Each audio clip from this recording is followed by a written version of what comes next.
so glad you could join us for another episode of The Catholic View for Women, where we give you news and views from a truly Catholic perspective.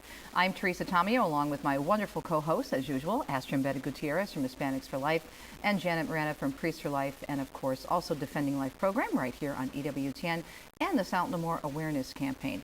All right, this is one of those, actually all of our shows are in direct response to what our viewers are requesting, but this is a really interesting topic because I experienced this in my own marriage, and we're actually going to hear from my husband, Deacon Dominic. Equally yoked, getting right with God in your marriage. Oftentimes when we have converts or reverts to the faith, we have a husband who may be ahead of his wife in the faith journey, or the wife ahead of the husband. And that can cause some real challenges in the relationship. Yeah. And so we thought that it would be interesting to look at this and give some advice from both the husband's perspective and the wife's perspective on this. But you know, Teresa, I think what happens is when you have, like, whether it's the husband or the wife, let's say the couple together had drifted from their faith, let's just say that. And whichever one comes back first, well, the first thing that usually I know they become aware of is like, oh my goodness, we were going against the church's teaching, and now we have to repent for those sins of maybe using contraception, maybe prior abortions, maybe addictions to pornography, all these things that are in the culture that when you walk away from God, you get enmeshed in. And then when you make your journey back, your eyes are opened, you know, the scales come away from your eyes. And now you're correcting your behavior, but what if that other spouse is not coming alongside you? And that can be a cause for divorces, and even, you know, because of the fact that, especially I find with people I've spoken to, when one spouse is addicted to pornography, that's like a real big thing. And now you come back and you realize these behaviors that were in your marriage were so inappropriate and so wrong in God's eyes. And the one who's coming back to the faith wants to leave that part of you know, and not bring that into the marriage any longer. And if the other person isn't on the same page, it creates a real rift. Well, also when you're talking about pornography, you're talking about often addictive behavior. Right. Pornography is a huge issue, and so when someone is confronted spiritually, you know, the Holy Spirit is going to work in them whether they accept the teachings or not. But they could feel very offended, but then also having to deal with that addiction is a whole nother aspect of the relationship. Yes, and the spouses that come to the faith, obviously as they grow in their knowledge of the faith and of God and trusting in Him, and of course the first role is to pray for their spouse, the humility to say, I love you no matter what, unconditionally. Right. That's for better or for worse, exactly. As they say. And then, of course, you know, I think, Astrid, you have a lot of experience with this, and so do I, because of our work in the pro-life movement. Prior abortions that have not been dealt with, and now when one comes back to the church and is repenting maybe of a prior abortion, or the other spouse has I've had even when men are coming back to the church and the wife has had a prior abortion that she hasn't dealt with yet, and now they're fumbling around like, how do I deal with her now? How do I let her see what I found in the Lord again so she can be healed? So these are all issues that as we grow to come back in our faith, when we're not on the same page, the couples, that can really present a great problem. And the other thing I think that husbands and wives have to realize is that sometimes people automatically think that when they re-enter into a relationship with Christ, come back to the church or come into the church, that it's going to be all hunky-dory. Everything's going to be wonderful. You're not going to have any problems. It's going to be perfect because God is back in your life. Well, that's when the devil is going to really start to stir things up, because he doesn't want you to be equally yoked, because a strong husband and wife can make a huge difference not only in their own family but in the world. And so it's going to get rougher at first. That's what happened with me and my husband, Deacon Dominic. He came back to the church about a year before I did. And it was God prepared him for some of the troubles that we were going to go through. But it was rough because I felt he was judging me, and I felt he thought I was a bad Christian. And so it took a while, about 2 years for me to come around and realize what he was doing was not only important for him, but important for us.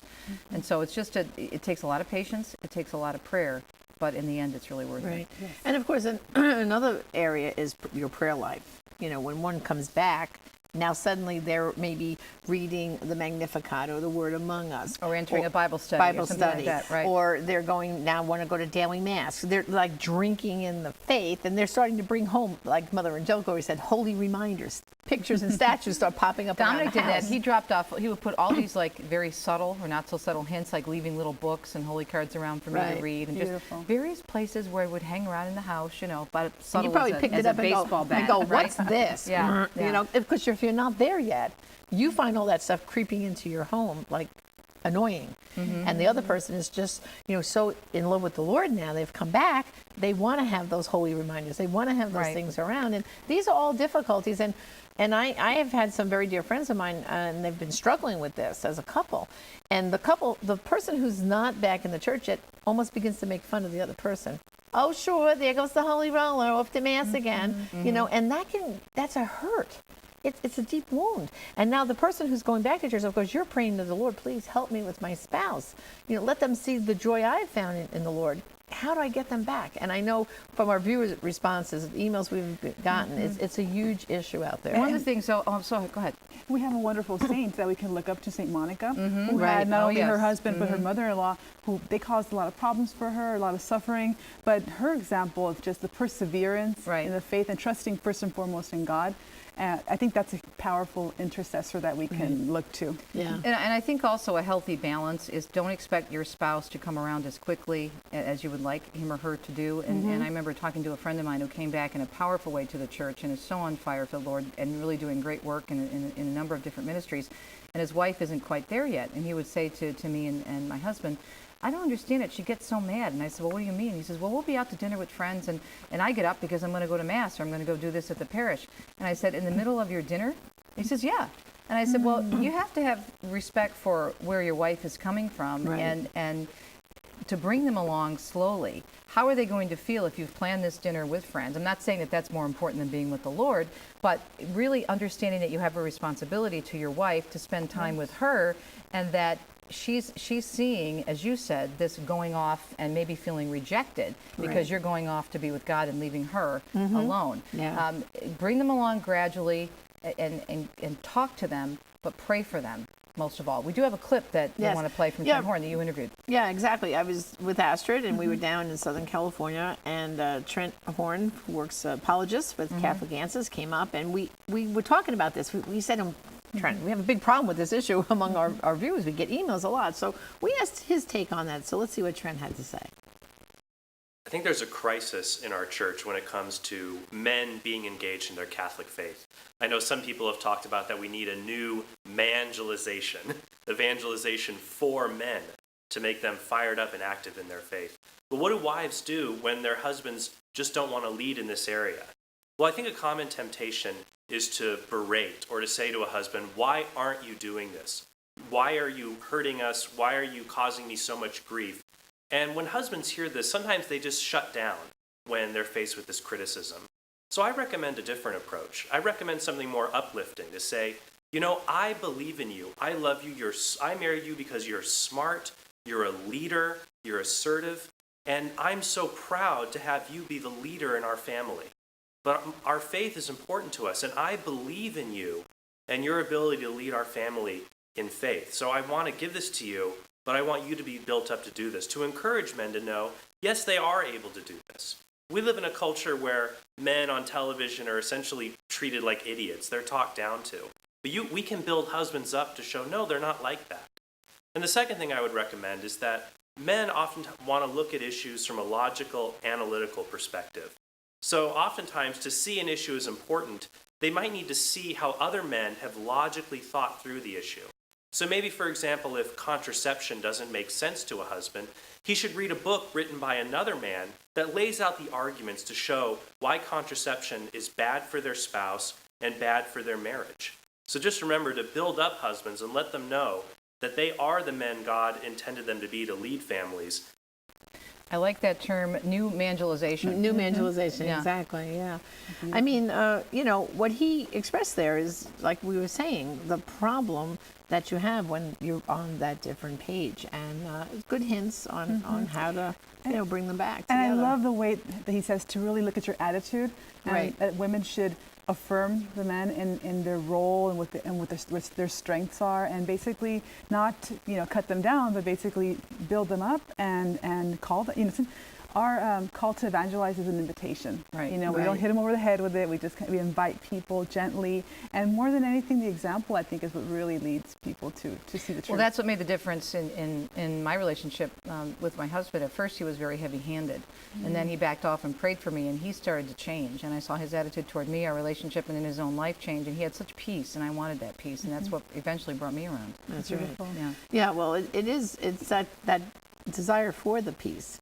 And I would say also, too, it's important, to have a spiritual director, you know, because when the two are not on the same page, if you have a spiritual director where you're having a regular meeting with, then you're making sure that you're on the right path. Also, you know, when you've come back to the church, some people do make a mistake of kind of diving into full force and thinking they're going to pull everyone along with them. And I think a spiritual director helps to keep you a little more grounded, because you're bouncing off what's going on in your life, what's going on in your family, and you're getting some good advice. I mean, I've heard cases where, you know, priests have told people, yes, going to daily mass is good. Of course it is. You want to drink in the Eucharist every single day if you can. But if in doing that daily mass, you're neglecting your family for some reason, you're asking someone else to get your kids to school so you can go to daily mass. Now, wait a minute. Hold on. Your first obligation is to your husband and your children. Right. And then if you can once you get them to school, if you can go to a later mass, that's okay. But you shouldn't be dropping your responsibilities at home. And I think very often, Teresa, sometimes you're getting so in love with about being back with the Lord, you're kind of pushing everything else out of your way. The example I And you gave have of to my be friend careful. before the interview that we showed with Trent, and getting up the middle of dinner and Right. leaving to go to church, and Yeah. you know, put some balance in it and understand, you know, that marriage. And again, we're not saying you don't focus on God. We often hear stories, even some of the evangelists in the Protestant world, some of the big speakers talk about women who want to get gung-ho involved in a Bible study, but they reject their kids, or they leave them with babysitters, or they run the Bible study and their home is in disarray. And so there has to be a balance. That's right. Yeah, and the Lord would never ask you to reject that commitment of the sacrament of marriage and the family, your children. Which is you know your what I'm first saying? Right, your first vocation. vocation, Right.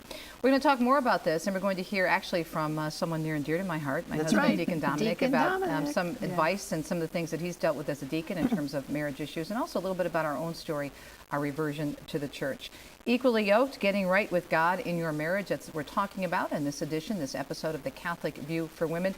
Don't forget, we always have our website for you to refer to with great information. You can sign up for our e-newsletter and also see our discussion questions and our homework, which we'll also have for you when we come back right after these messages. TheCatholicViewForWomen.com. Stay tuned.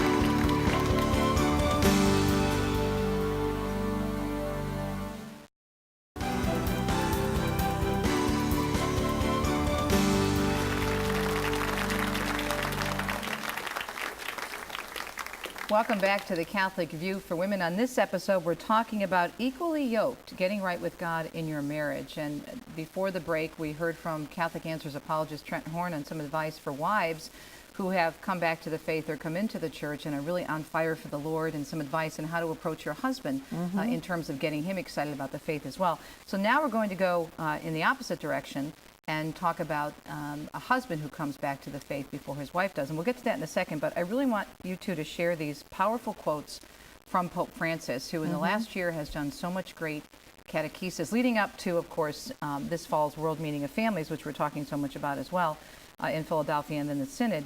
But just beautiful statements about the sacrament of marriage and what it means. Right. Well, the first quote from Pope Francis is this: "Those who celebrate the sacrament say, I promise to be true to you, in joy and in sadness, in sickness and in health. I will love you and honor you all the days of my life." At that moment, the couple does not know what will happen, nor what the joys and pains await them.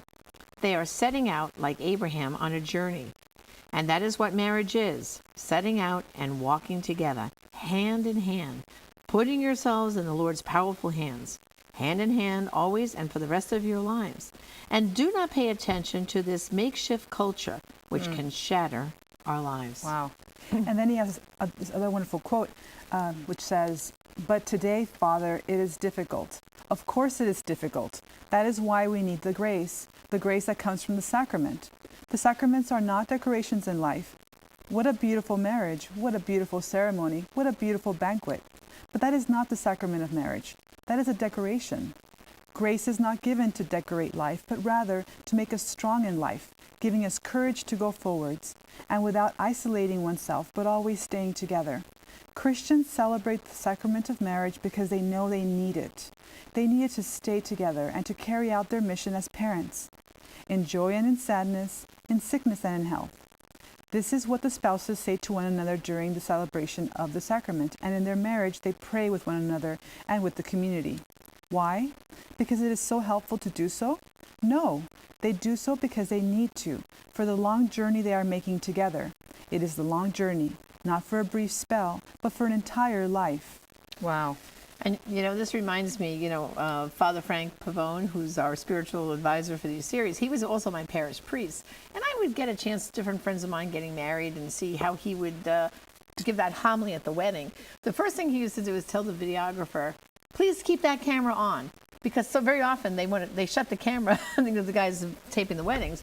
But then he used to take the couple and say to them things like, well, this is a happy day, isn't it? And, well, let's think, what is it going to look like 25 years from now, 40 years from now? You don't know what things are going to lie ahead. And he would focus on the distant future for them and help them realize that the promises you're about to make for God, you're going to have to struggle and fulfill those promises all the rest of your life. So on your 10th anniversary, on your 20th, 30, 40, and maybe even 50.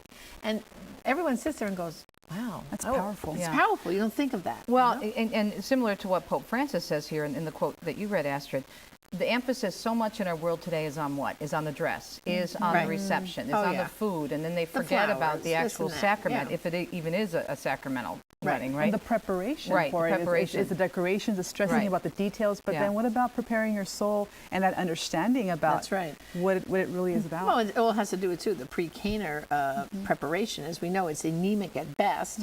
Most couples just go for a weekend or a Saturday, all-day classes. For a We had two lifetime. meetings, For we a had lifetime. 2 meetings with the priest and 2 meetings with the couple and some multiple choice tests, and then off we go down the aisle for a and into permanent life together. sacrament, that's Exactly. for a And you're lifetime. raising up the future of the whole church. Right. As a family, So, and I think that's what the church's emphasis. We just had the World Meeting of Families, of course, in Philadelphia, and then the Synod now in October. So the church itself is re-examining, how it looks at the family and how important the family is for the continuing of the Of church. society. Society. I mean, it's- we're not going to have any more priests if we don't first have the family, because they have to give birth to the children and have the desire to want to give us people who want to be dedicated to religious life or Oh, priesthood. amen. You had the chance to interview my Dominic, husband. yes, Yep. It was fun. It's kind of like, I know your story, Teresa, but hearing Dominic tell it was totally different, and I just really enjoyed his perspective. So let's see what Deacon Dominic said about what a tough customer you really were. Came back to the church before Teresa, and I was so on fire with my faith that I wanted to share it with her, and it came off overzealous, too much, and it really started to push her away. So what I realized is I had to do is back off. And I think there was probably, as I look back on it, 3 things that I would suggest. First of all, prayer. You pray for your spouse, that they be open to having the Lord speak to them and they could join you on the journey. Then, as a guy, I think we like to do things. So show your faith in what you do, in how your attitudes and your actions have changed, the way you live your life, the way you talk to others, the way you treat your wife, and let that be the underlying thing that you show how much the Lord has done for you by what you do now and how you live your life differently. Teresa even says, in hindsight, that was one of the things that impressed her the most. After I backed off, she saw me as a different person, saw the different things that I was doing or not doing, and then that became something that she wanted to have. And then I think through it all, lastly, I would suggest is that model Christ in when he met sinners, and that he met them where they were at. And not that your wife is sinning per se, but he met people where they're at and he lifted them up, whether it was the woman at the well or the cripple at the pool.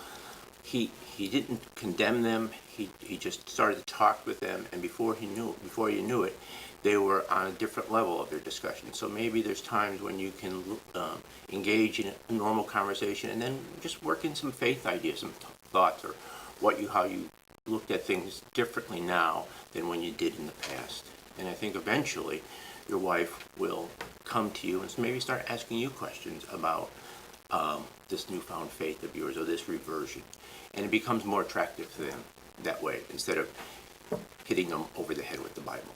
It took about a year, I would say, before she started to show signs of interest. And the first step was going back to Mass. We hadn't been going to Mass regularly at that time, but I had started going back to Mass, and I kept it, even though I knew that that was a kind of a source of the problem or an issue at the beginning, because I would go and she wouldn't.